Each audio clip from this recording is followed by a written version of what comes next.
In this video, I'm going to look at a regular problem we face when mixing modern heavy music, which is getting the bass to sit effectively within the kick and wall of guitars, and importantly without overpowering either.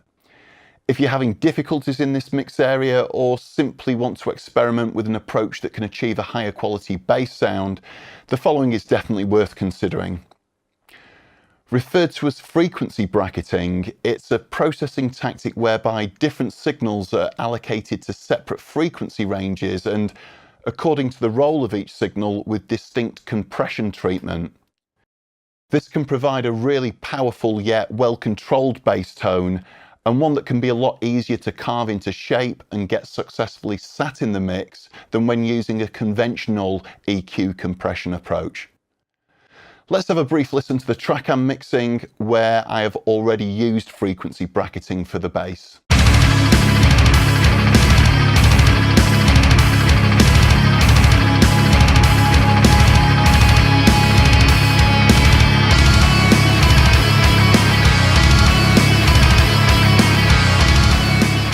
Now just the bass and drums.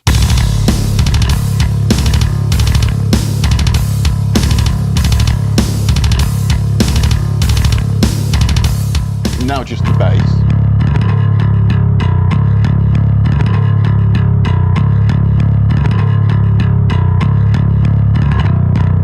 This sound was created solely from a bass DI signal which I tracked through an Apollo 2 interface using the Neve 1073 Unison preamp. I'll delete the bass channels and processing so that I'm starting with just the bass DI, then rebuild the sound from scratch. As an initial step, I'll duplicate the DI signals, so there are 5 DI tracks in total. The first DI channel is going to be frequency bracketed to a low end roll, so I'm going to select a bass amp appropriate to this task. I tend to find distortion in the lows of a bass sound to make the tone quite muddy, so I'm aiming to get a really clean, punchy signal here. A perfect amp for this task is the solid-state Gallien-Kruger 800 RB. Along with various voicing filters and a 4-band EQ, the software emulates the original amp's bi-amp architecture, so a separate amp for the lows and highs with an adjustable crossover, which provides really precise frequency control. I've dialed in the settings so the sound is mainly focused around the lows, but then with the Massenburg MDW EQ3, I've applied high and low pass filters at 80Hz and 200Hz to firmly bracket this signal to the low end. As this signal isn't tasked with delivering note attack or brightness, I can radically compress it using a faster attack time, which with a broadband signal would tend to flatten and excessively dull the sound. Given that I want a really clean sound here, I'm going to use a VCA compressor design, which compared to FET, Valve and Opto, tend to deliver the most transparent gain reduction with less coloration distortion. I'm using the Vertigo Sound VSC2 before the amp with fast attack, fast release, providing roughly 5-6 dB of gain reduction, and a further post-EQ VCA compressor, the API 2500, after the amp and EQ, with slightly different attack release times but similar levels of gain reduction. Splitting the compression processing load in this way generally enables a more natural and effective result than a single instance of heavy gain reduction. I've now got a really powerful, stable low-end signal on top of which to build the other frequency layers. Next up, I'm going to use 2 channels for the mids, one for the low mids and one for the upper mids. As these channels will benefit from some grit and aggression, I've opted to use the all-tube Ampeg SVT VR amp, both dialed in with a mid-range focus.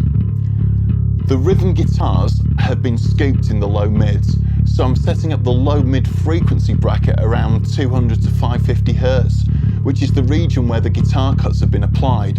So this gives me direct level control over the way the bass fills this region. Conversely, with the upper mids channel, I need to clear some space from the bass sound at around 600 Hz to prevent the guitars being masked in this region. So I have left a gap between the low pass filter of the low mids channel and the high pass filter of the upper mids channel, which provides really deep attenuation to the area in between.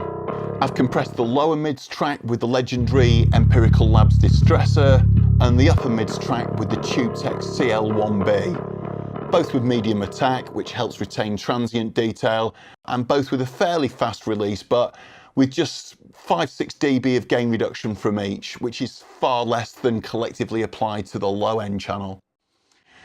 I've yet to introduce the high frequency element of the bass sound, but I'll firstly set up a dedicated channel of distortion, this time using the TS808 Tube Screamer into the SVT3 Pro. To heavily reduce muddy lows and abrasive highs, I've heavily attenuated either side of 600 Hz to 2K on the amp, and have further emphasised the 900 Hz region with frequency bracketing. But due to the dynamics narrowing impact of the distortion, I don't need to apply compression here. Lastly, I'm going to set up a channel dedicated to the high-end note attack role.